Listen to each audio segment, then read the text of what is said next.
ఓం నమః శివాయ, శ్రీమాత్రే నమః. ఈ షార్ట్ వీడియోలో ఎవరైనా సరే కుటుంబ సభ్యులు కావచ్చు, మిత్రులు కావచ్చు, తెలిసిన వారు ఎవరైనా గుండె జబ్బుతో బాధపడుతూ ఉంటే వారు మందులు వాడుతున్నప్పుడు ఆ మందులు సరైన ఫలితాన్ని ఇవ్వనప్పుడు ఆ జబ్బు నయం కావాలన్నా ఒక చిన్న పరిహారాన్ని ప్రయత్నించేయండి.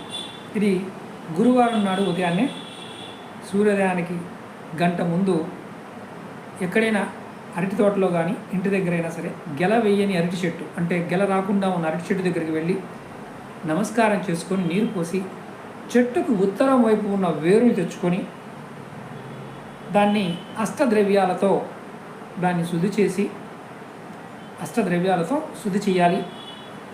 దాన్ని ఆ అరటి వేరుని 3 ముక్కలుగా కట్ చేసి పసుపు, అంటే మామూలుగా పసుపు రంగు ఉన్న సిల్క్ వస్త్రంలో దాన్ని కట్టి కుడి చేతి దండానికి కట్టుకోండి. అంటే ఇక్కడ కట్టుకోవాలి. ఇలా కట్టుకోవడం వల్ల మీకు గుండెకు సంబంధించిన ఇబ్బందులు గురుబలం చేత తగ్గుతాయి. ఇది సూర్యోదయ సమయంలో సూర్య నమస్కారం చేయడం, అంటే ఉదయాన్నే సూర్యుడు ఉదయిస్తున్నప్పుడు ఇలా గుండె జబ్బుతో బాధపడుతున్న వారు సూర్య నమస్కారం చేసుకోవాలి. మరి ఇక్కడ మతం కూడా వస్తుంది. మేము ముస్లింలు అండి, మేము క్రిస్టియన్ అంటారు.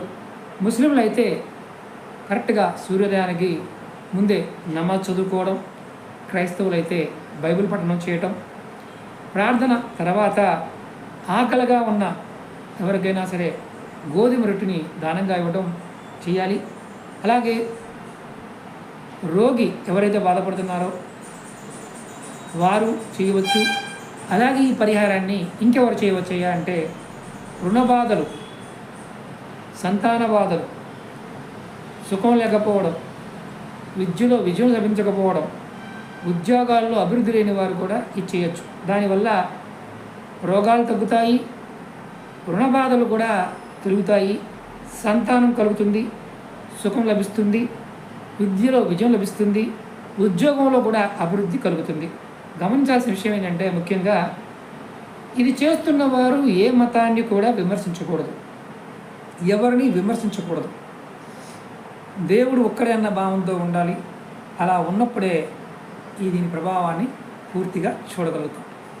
అలాగే మీకు ఈ వీడియో నచ్చినట్లు లైక్ చేయండి, ఛానల్ని సబ్స్క్రైబ్ చేసుకోండి, పక్కనే ఉన్న గంట సింబల్ని యాక్టివేట్ చేసుకొని 10 మంది మిత్రులకి ఈ వీడియోని షేర్ చేయండి.